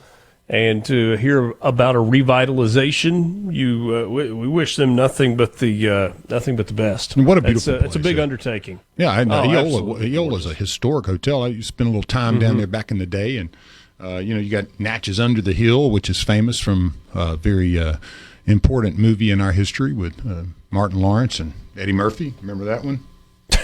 Of course. Of course. I love Natchez. I really do. It's such a beautiful place. In the hills too, unique river town, and his infectious right there on the bluff. Yeah, his infectious enthusiasm. Trust me, folks. I talked to him for a couple of minutes to set him up, and he is just like that in person. This was not a setup. I mean, that is exactly Mayor Gibson, man. He seems like a great guy, great mayor. Yeah. We got some breaking news this morning in Mississippi. In case you haven't yet seen this, Ty Pinkins, who was a candidate for United States Senate in the last election cycle, is making a political move. He is leaving the Democrat Party after 2 runs at statewide office under the blue banner. The U.S. Army veteran and attorney turned Politico officially announced his intention to walk away from the Democrats, where his longtime affiliation has been early this morning. In the same statement, he reaffirmed his intention to run for U.S. Senate in 2026, this time as an independent. So he's not completely I guess he's changing teams, but he's not playing for the rival. Well, I mean, it's a first step. Or the arch rival, yeah. Ties in my age. Pinkins says in a statement, I didn't make this decision lightly, but I made it with clarity, purpose, and a deep belief in putting people over party. Going back to when he first entered the Senate race, he said, when I first entered this race, party officials didn't ask me about health care, veterans, or education. They asked me how much money I had. And when I refused to step aside for their hand-picked, millionaire-backed candidate, they tried to buy me off. And then they threatened me, but I didn't serve 21 years in uniform to be bullied by party bosses. He went on to say about his upcoming Senate run, this campaign isn't about political parties, it's about people, the forgotten, the working, the hopeful. If you're tired of being taken for granted by politicians who answer to donors instead of you, then join me. This is your campaign, too. On the top of that, 3 tours in combat and Bronze Star, pretty tough dude. Mm-hmm. Yeah. We talked about it some last year, Lance. I thought Mr. Pinkins ran a pretty good campaign against Roger Wicker. Mm-hmm. The odds were stacked against him. He was not going to win that race. And an independent knocking off a sitting Republican senator in Mississippi certainly feels like a long shot. But it is interesting to see. This is happening more often. You are seeing people who have been Democrats for their entire lives or their entire careers, especially in the Deep South, saying, I don't identify with what the National Democrat Party has become in the United States. There you go. And I'm not going to remain affiliated. Now, I may not be a Republican because I don't necessarily identify with everything that they believe or everything that they espouse, but I am decidedly not a Democrat. I'm going to be an independent. And more we're seeing that means, talking about common values and focusing on people as opposed to politics. Now, some of that's hollow sometimes, and some of it simply results in losing elections with a different letter by your name. But ideologically, there is something that is happening with a lot of Democrats that say, I just can't do it anymore. Well, because I'm not the same as Nancy Pelosi. I'm not the same as Joe Biden or Benny Thompson, or the list goes on and on and on. It does. Well, I mean, Ty was able to get almost 500,000 votes, 37.2% of the vote total against Roger Wicker. So as a Democrat, was able to pull quite a few votes there. We also have Angie Cockerham down there that's a independent. It was a Democrat for years and has made that switch. And we've seen that as the Democrat Party nationally kind of separates itself with some of the more extreme ideals that they represent. I think you're seeing that a lot of our leaders here, very intelligent, smart folks, are going, hey, that doesn't really represent my district or the people that I'm hired to represent. Yeah. Conscientious choices. They're tough, but you got to make them. No doubt. We will play some clips later in the show for you this morning. Not a Democrat per se, but a Democratic socialist. Communist, let's just put it that way. Odds-on favorite to be the next mayor of New York City. I've labeled this liar and schmuck Chris Murphy from Connecticut on Meet the Press. We'll have that for you in the 8 o'clock hour. Also scheduled to visit with Melissa Mowrey, Director of Human Resources at Palmer Home, coming up. New laws going into effect today. We'll make sure everybody is on the same page as to what is happening there and more. With you, it's Mornings with Richard Cross on SuperTalk, Mississippi.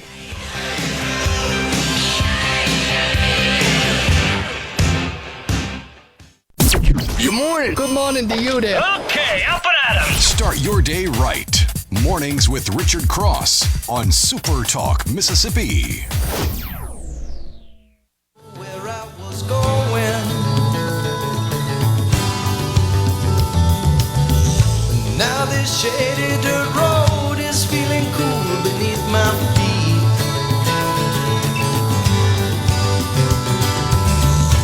Used to ride on together. Thanks for being with us. It's Mornings with Richard Cross. Hope your Tuesday, July 1st, is off to a good start. Appreciate you joining us. And we welcome you to be part of the conversation on the C Spire text line, 601-879-4395. The best teams know how to get even better. That's why C Spire constantly enhances their wireless, fiber internet, and business solutions for you. Visit cspire.com today. C Spire, inspired by you. 601-879-4395 is the number if you want to jump in and be part of the conversation. Happy to welcome my next guest this morning. It's hard to believe, or at least a little hard to believe, that we're now just 9 days away from the Palmer Home for Children Radiothon on SuperTalk, Mississippi. Melissa Mowrey joins us. She's the Director of Human Resources at Palmer Home. Melissa, good morning. Thanks so much for stopping by. Good morning, Richard. Good to see you. It's getting close. We're 9 days away from Radiothon. That's a big day at Palmer Home. It certainly is a big day for us at SuperTalk, Mississippi, and it has become a big day on the calendar for Mississippians all over the state who have connected with Palmer Home, who have learned about Palmer Home, who have certainly donated, and who have and kind of made it a part of their daily consciousness. Yeah, we're so excited. It's the 13th annual, so that's pretty hard to believe. And it's such an exciting day for Palmer Home just to have you all on campus and have the kids running around. We have volunteers answering phones. It's just such an exciting day. We're looking forward to it. It certainly is a great day, and this is a great time of year. I mean, if you are a school-age child, there's nothing more than you love that you love more than June and July. Even for the kids that love school, they love that break. What's going on with the kids this summer as they kind of go through their activities and, frankly, as we turn the calendar to July, begin to look toward a new school year? I know, that's right. I feel like we have a month left. It's July 1st, hard to believe.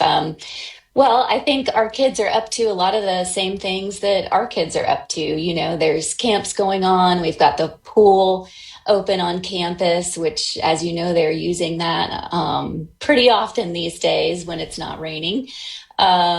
There's sports camps, activities. We've got a back to school bash coming up here next month. And, that it's just a great time for them to run around on campus. We have a beautiful facility for them to just have a great time in. Melissa, talk to us a little bit about your role on a day-to-day basis as running the Human Resources Department. I think about house parents, and I don't necessarily think about them as employees, but I'm assuming from kind of a legal standpoint, that's how they've got to be viewed. And you're dealing with those relationships. It's so much different than, there's an employer and an employee. Not different, at least in the sense that, there are expectations and there are rules that have to be followed. But it's a much different relationship than if you go to work as an accountant at an accounting firm, or if you're a nurse that's part of a hospital group, or so many other professions that are out there. Yes, absolutely. So day to day, my job is different every day, and I absolutely love what I do. I love the mission, and really I get to just encourage and advocate for our staff members to make sure they have what they need every day to do the mission that they're called to. And like you said, house parents, it's a very unique position. It is hard to say that it's an employee-employer relationship because it's mission-driven. And that's why sometimes it can be hard to find that perfect fit, because really we're looking for most preferably a husband and wife couple that's called to ministry. Maybe they're interested in foster care. They love caring for children. They're looking for a mission field right here in Mississippi, and we have that to offer. We actually have a few house parent open positions right now, which would enable us to serve more children. So obviously we're always looking for a couple, that's Christ-centered and they're willing to serve on campus. They get provided a beautiful cottage and, have the opportunity to care for these children in a way that they haven't been cared for. It's such a unique mission, as you described it just a moment ago.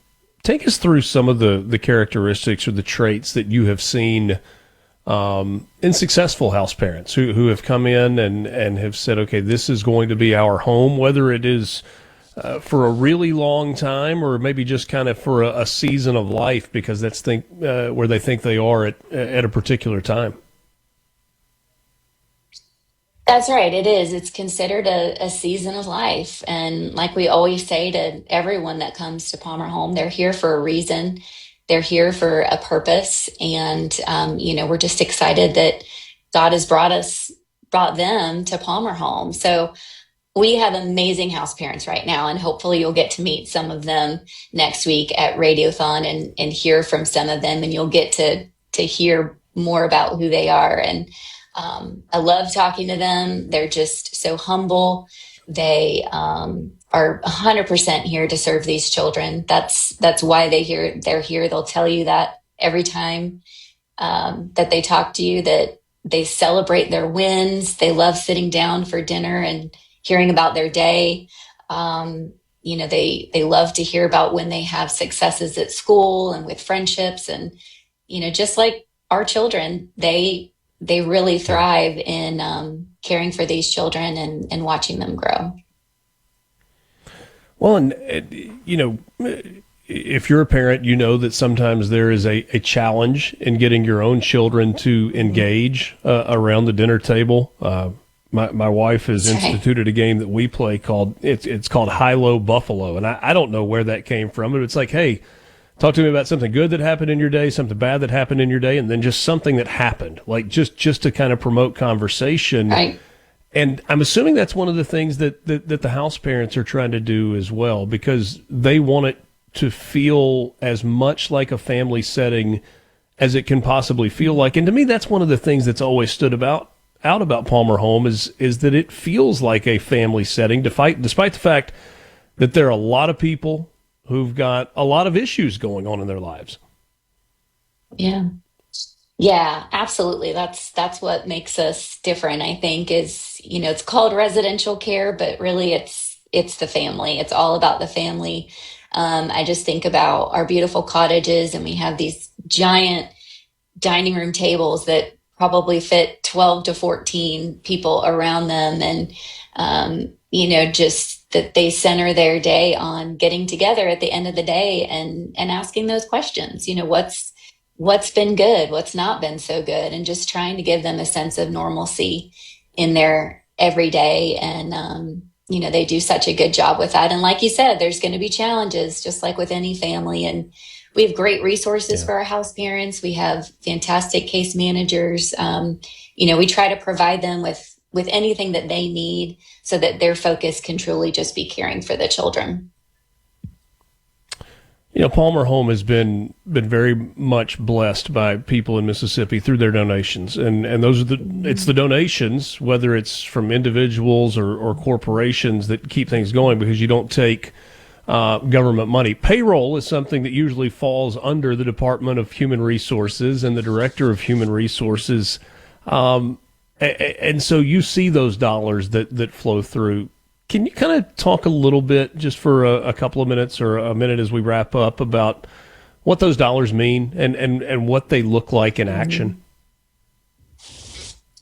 Yeah, absolutely. I do see that. And, every year we have a lot of strategic planning around what does our staff look like this year? What do we need to be able to serve these children and advance the various programs that we have? We don't just have campus care. We've got transitional care, where we're helping these kids that are 18 to 24 just get up on their feet and assist them in day to day. That's a really crucial time for them. And, we have foster care, and then we also have our family care program out in Nashville.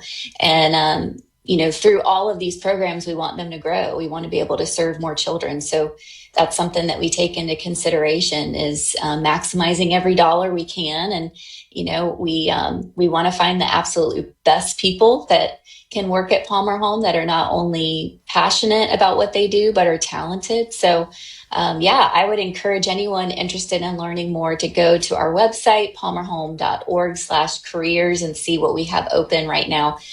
We have respite house parents, and we have house parents. That's our biggest need. And, we're just always striving to use those dollars wisely and find the best people in Mississippi. Melissa Mowrey, Director of Human Resources at Palmer Home, thanks for your time today. We look forward to a week and a half from now, where we will get to, in more detail, share the story of Palmer Home and hopefully introduce new people and raise a lot of money. That'll be great. Yes, absolutely. Thanks, Richard. It's nice talking with you this morning. Good to see you. We'll see you here in a week and a half. Melissa Mowrey from Palmer Home for Children. July 10th is the annual Palmer Home for Children Radiothon on SuperTalk, Mississippi. From the Venable Glass. Wake up! Rise and shine! Start your day right. Mornings with Richard Cross. Nice early morning surprise. On SuperTalk, Mississippi.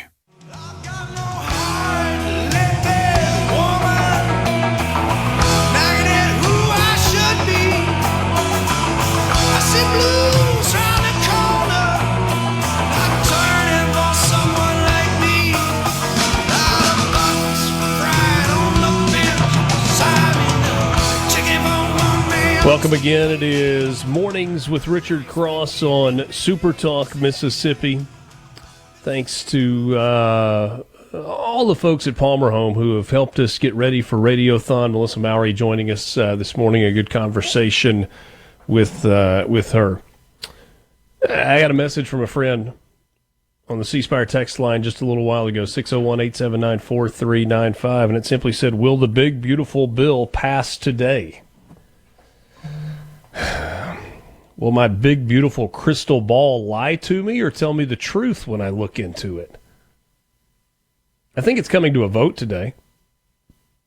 You heard Peter Costa earlier this morning when we were talking say that, ultimately when they pass this terribly named big bill in Congress, he seems to be of the opinion. Question is, what's going to be in it?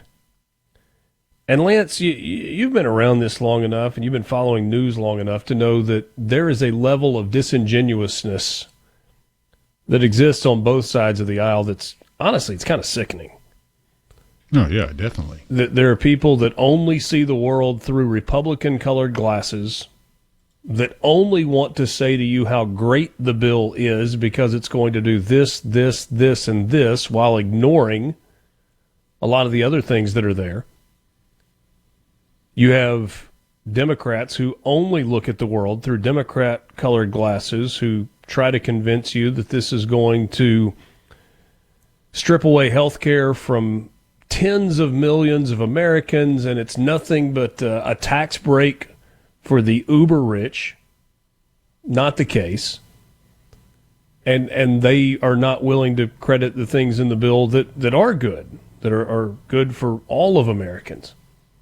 And then you got people like Thomas who are looking at this thing and who are a Republican. Actually, I probably should requote that. Thomas is a dyed-in-the-wool conservative. I think it's less about party affiliation for Thomas and more for ideology. And he says, so who do conservatives vote for in the midterms now that our whole Republican delegation has shown support for the big, beautiful bill? An independent?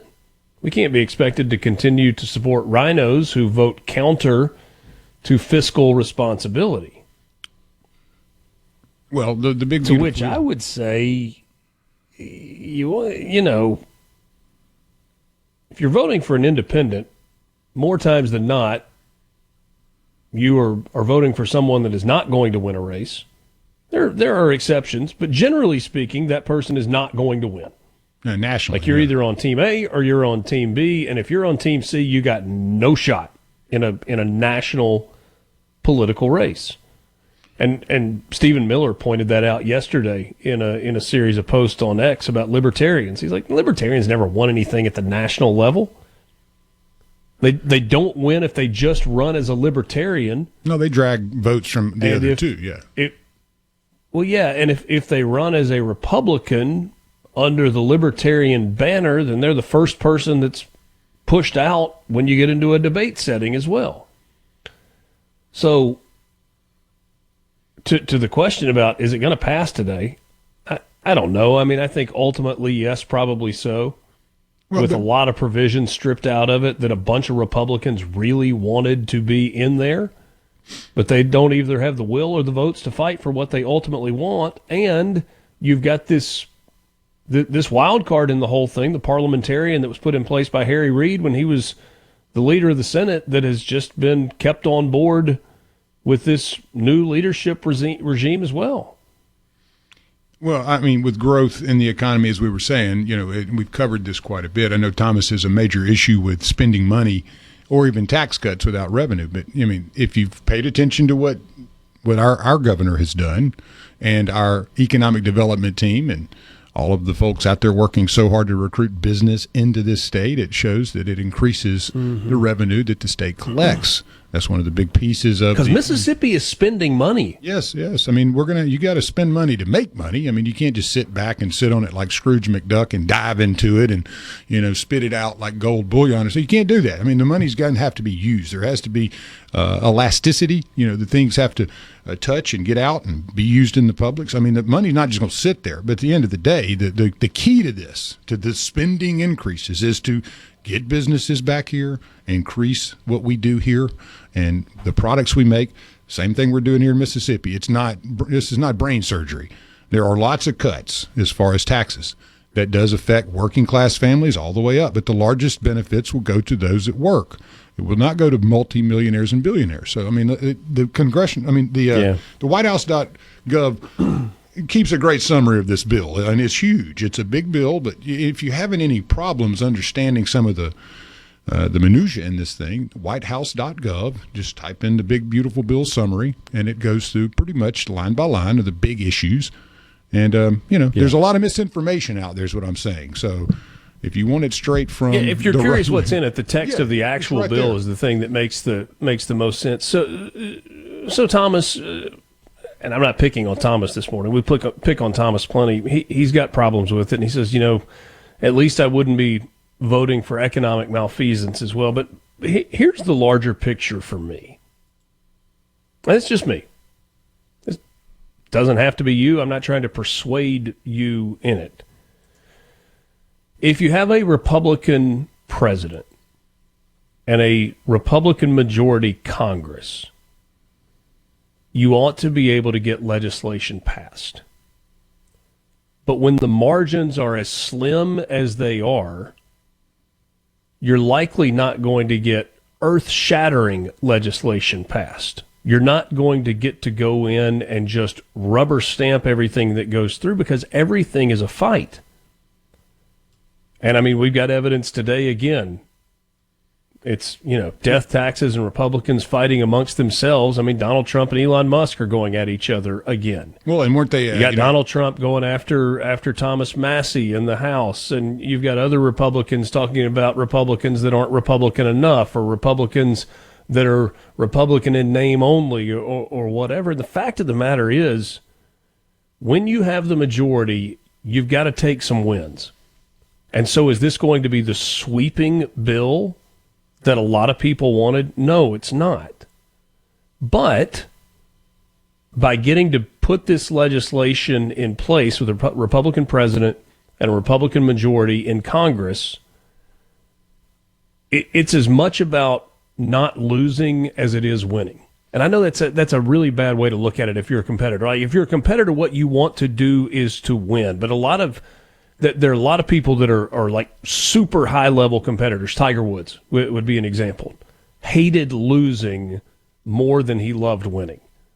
And that there's a little bit of a difference there. And so what you have the opportunity to do as a Republican or as a conservative is, even if you don't win, you absolutely don't lose in the way you would if this was a bill that Kamala Harris, as president, was pushing with a Democrat majority in Congress.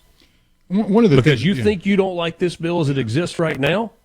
Imagine what it would look like if this was Harris's big, beautiful bill with a Democrat majority in Congress. Oh, man. There are things that you would be able to stop. There are procedural things that you would be able to do to slow it down. But the end result would be something that is far less palatable than what you're going to get here. And a final thing here, the most impactful things that have happened during Donald Trump's presidency, both 45 and 47, have either been by executive order or through court appointments. Right? I mean, the things that he has put into motion or has put into effect through executive order have been things that Republicans really, really wanted. And then some of the most historic things that have happened in Donald Trump's presidency have been because of the makeup of the United States Supreme Court, of which he was able to appoint multiple. Now, if you think you're going to get a 100% partisan court because you had a Republican president that appointed justices to give you the majority, that's wishful thinking. That's just not how the court operates, at least not with Republican or right-leaning justices. Amy Coney Barrett is not going to do. You remember she was like a pariah 3 months ago. Oh, we got this one wrong with ACB. What a disappointment she's been. And now she's a folk hero because of the slap that she put on Ketanji Jackson in the dissenting opinion. Ultimately, the court said, yes, the President of the United States can do what he wants to do through executive order, and you can't have these super partisan judges, right or left, at the district level make rulings that go into place for the entire country. Those are not people that were elected president. Those are people that were appointed. I don't think it's as bad as some people want to make it out to be, but I also don't think the big beautiful bill is as good as some are trying to sell you on it being.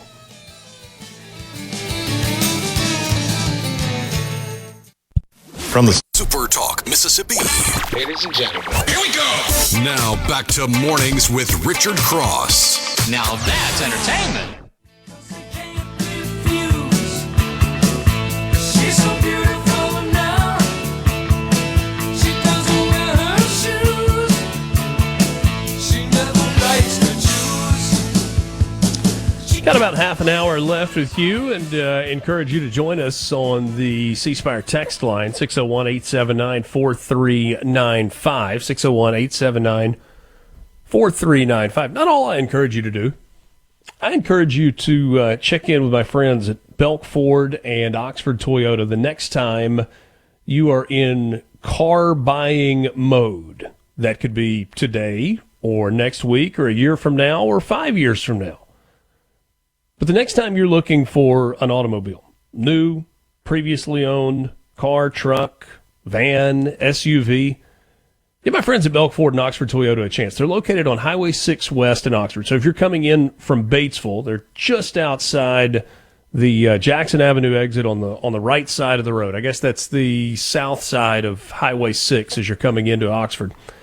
They've been in that location since the early 80s, been in the automobile industry for over 100 years now. It's a family-owned company, Belk Ford, Oxford Toyota. They've got all the newest models. Now, you know what Ford makes. The best-selling truck in America, an F-150, the big, rugged Super Duty, the Expedition, and so many more. The Bronco, the Mustang, the Explorer. I won't keep naming them. You know what Ford makes. You know what Oxford Toyota's got as well. Whether it's the brand-new Land Cruiser, the Toyota Tundra, the Tacoma, the 4Runner, the Camry, the Corolla, which has been redesigned. They got all that, and they've got lots of pre-owned. But here's what Belk Ford does to differentiate themselves. They're really good to you, and they don't push you into something that you don't want to do or you aren't comfortable with, and they're not going anywhere. So if you got an issue, you go back to them and you talk about the issue and you work to a solution. If you need your oil change, you can take it back to them. If you need your tires rotated, if your transmission goes out, if there's an electrical issue, they can handle all of that in their service department. But more than anything, they're going to build a relationship with you. And the next time you have to go through the car buying experience, they'll be there for you then as well. Belk Ford, Oxford Toyota, Highway 6 West in Oxford, belkford.net, oxfordtoyota.com. There's a better way at Belk. Richard Cross, Lance Tolbert with you. Thanks for joining us. Somebody says, I bought a Ford F-250 from them last week. I hope you told them that you heard about Belk Ford, even if it wasn't the first time. You heard us talking about them on Mornings with Richard Cross or Sports Talk Mississippi. We would appreciate that very much.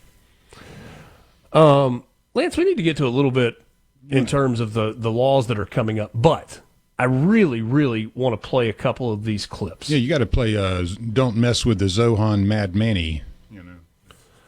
All right, so Zoran Mamdani was on Meet the Press this past Sunday, and the way the question was asked was a little tongue-in-cheek, because you've heard people say Palestinians don't believe that Israel has the right to exist. You may have heard Lindsey Graham say one of the things that has to happen between Iran and Israel is that Iran has to recognize that Israel as a country, as a nation, has the right to exist.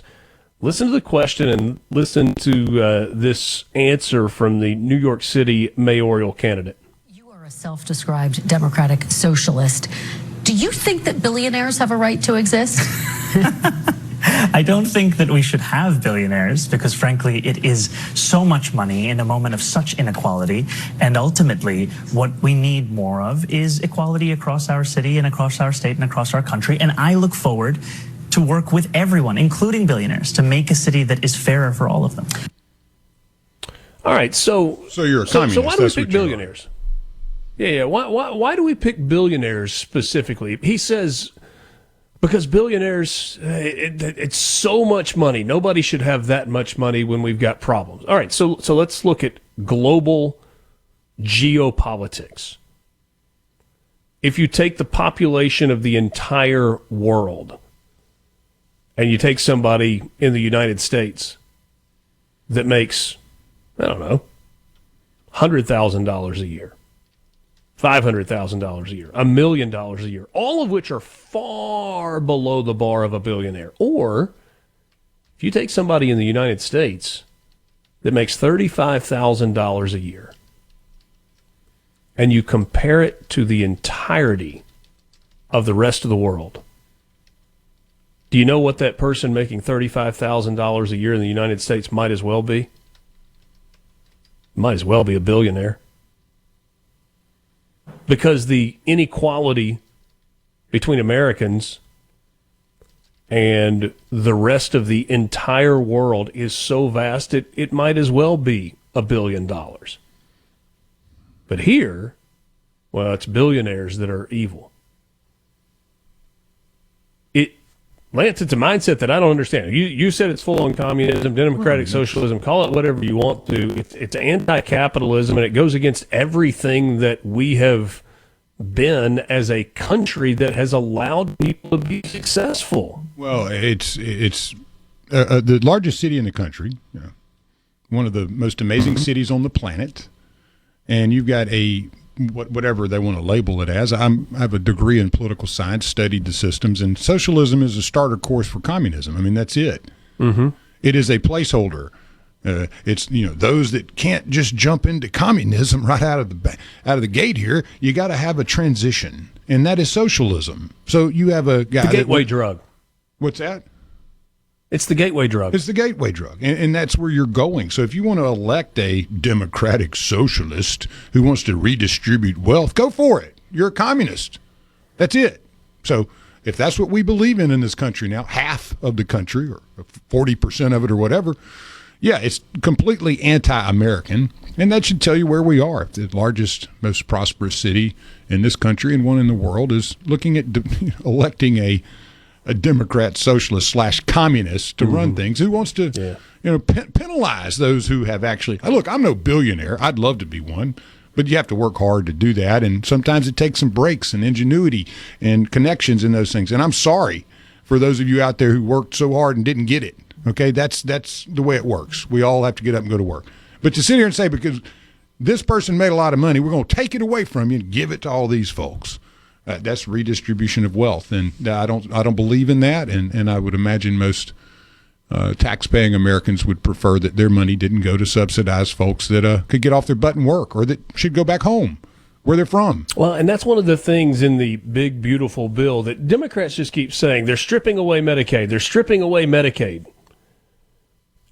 And they don't choose to say they are making the hurdle for Medicaid higher than it has been, but incredibly low, in so much as if you are an able-bodied working adult, you don't qualify for Medicaid if you don't work.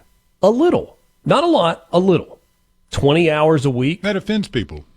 As a paid employee or as a volunteer. Again, the threshold is very, very low. It's just simply saying you have to get off your butt and do something if you want us to help. You got to help yourself a little bit if you want us to help. Now, Democrats don't talk about that. They just say, stripping away Medicaid. And you pointed out, and I was reading about this earlier this morning, is the argument for the last dozen hours or so on the floor of the Senate seems to largely be around whether we should be providing medical care and services to people who are here illegally.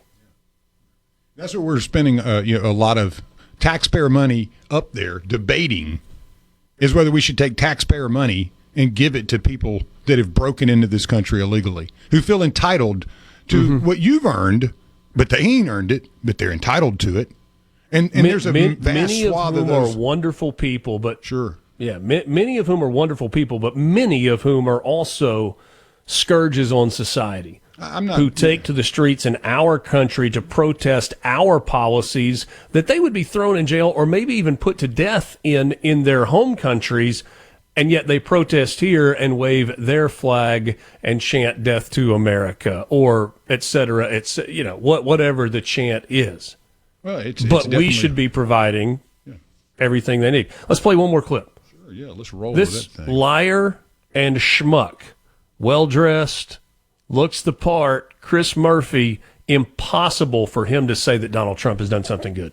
You know, border crossings are at a record low. Do you give the Trump administration some credit for that? And are you, when you look at those figures, do you think things are moving in the right direction, at least in that regard, Senator? No, I don't give them credit for that, because border crossings are low because they're violating the law every day. That is Chris Murphy, the senator from Connecticut. Border crossings are low because the Trump administration is violating the law every day. One, no, they're not. Two, the actual violation of the law is those who are here illegally, who are undocumented, who did not go through the legal process to become citizens of the United States, or get work visas, or have permission to be here. That's who's violating the law. I mean, this cat, Chris Murphy, if he opens his mouth, he is lying to you every single day. Every day. From the Venable Glass. It's time to switch on. Mornings with Richard Cross. On Super Talk, Mississippi. Yeah!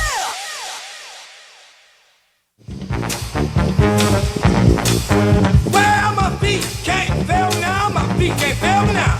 My feet can't fail me now. My feet can't fail me now. My feet can't fail me now. My feet can't fail me now. Hey, you know, one of the really crazy things about Mandami and his candidacy as a Democratic socialist for mayor of New York City, he is the son of a woman who was a Bollywood actor. Ooh. Made a bunch of money making movies, and a father who's a tenured professor on faculty at Columbia University. It's great to get a lecture from somebody that's privileged, that tells you need to give away your money. He literally was raised in a life of privilege, and he's cosplaying, his third world heritage, eating rice with his hands. Mm-hmm. I don't think he was expecting the picture of him eating a burrito with a fork and a knife on a subway to emerge just as soon as he talked about eating rice with his hands. He probably eats a Snickers with a fork, So. Jeez. Although I will admit, last night, I ate a chocolate chip cookie with a fork. trying to class up. But there is a reason. No. There's a reason. I like to pull the cookies out of the oven early before they get firm. I like them gooey in the middle. But it's impossible to eat a gooey middle chocolate chip cookie with your fingers without it falling apart and burning your hand and everything else. So I was like, you know what? I'm just going to grab a fork and cut this thing into quarters and scoop it up and eat it that way. Forgive me for trying to class up this place. Yeah, forgive. Forgive me for trying to class up this place. That's one of my favorite Seinfeld. Yeah, hey, all right, while you're classing things up, you got a little Waylon for us? What do you want? You got a little Waylon you can play? Well, I mean, right there in the notes where I said, please play Good Old Boys from Waylon Jennings. Give me a second here. You didn't see that? Yeah, I'm sorry. I know you got it handy. Yeah, that one's not going to be too far away. No, it's not. I feel like we need this to play while we talk about this last story. Yes, sir. I got it right here. I just need but I can't start talking about the story till we have the music. No. Let's see. Oh, this is a good one. You are going to love this. By the way, tomorrow we will get to the new laws that officially went into effect today in Mississippi. Make sure everybody's got a good handle on what that's going to look like going forward. Never meaning no harm. This past weekend in Somerset, Kentucky, during the Summer Nights, SOMERNITES, the Summer Nights Cruise event, stuntman Raymond Cohn drove a replica of the Dukes of Hazzard car known as the General Lee through the town's Fountain Square. The car jumped 150 feet in front of an audience of fans and locals. 35,000 spectators there to see it. The event was held for the Summer Nights Cruise's 25th annual classic car cruise, which runs each year between April and October. Got the speed up, hit the ramp, jumped over the fountain, landed on the other side. Kind of got a little sideways on the landing, but nobody hurt. Summer Nights Cruise Executive Director Keith Floyd told the Commonwealth Journal, "It's done. Praise the Lord, everybody's safe." Cohn is doing great. Cohn, for his part, the stunt driver, said, "You get one shot at it. This is a very scary situation. You're putting yourself in a life and death situation on purpose, and I need to just focus on one thing, hitting that ramp, and that's it. I've hit that ramp a lot of times, so we have a pretty good idea of how the car is going to behave." There were several stars of the Dukes of Hazzard, from the Dukes of Hazzard, which ran from 1979 until 1985, that met fans and spoke about their excitement of the turnout. John Schneider, who played Bo Duke in the series, Byron Cherry, who played Coy Duke, signed autographs and took photos throughout the day in Somerset, Kentucky. That was my favorite show from 79 to 85. Didn't miss it. Oh, man. Goodness. I don't know if it was the dog that I liked the most or What's the dog's name?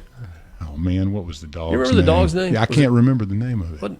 What Otis was it? No, what the dog's name? I'll get it. You had Bo and Luke and Daisy and Uncle Jesse and Roscoe P. Coltrane and Boss Hogg and the Duke Flash. Boys' I'm cousins. sorry, Flash. Flash was the dog. Yeah. There you go. There you go. Yeah, Flash Roscoe was P. the dog. Coltrane and Boss Hogg. Roscoe P. Flash. Yeah. But no, that was back in the good old days, man. Couldn't miss that on a Friday night. You go to Roller Express, get a Dairy Queen barbecue sandwich in a blizzard. Mom would pick me up and get home and watch some Dukes of Hazzard. That was Friday night. You said a Dairy Queen barbecue sandwich? Yeah, they had a great. You didn't have barbecue places everywhere. They had a barbecue sandwich they at Dairy Queen? Still do. It's excellent for, a fast food barbecue, yeah. Really? Yeah, I love that thing. That's how I got hooked on barbecue. The only thing I get at Dairy Queen is that Heath Brownie give me a hot break. Fudge cupfection thing. Yeah, we can discuss Dairy Queen man, tomorrow. it's good. Baby. So I said Cletus Hogg passed away this weekend. How about that? Thanks for sharing. And thank you for being with us on this Tuesday morning. Let's do it again tomorrow. We'll start just after 6 o'clock. For Lance, I'm Richard. This is Mornings with Richard Cross, Super Talk, Mississippi. Have a great day. A Super Talk Mississippi media production.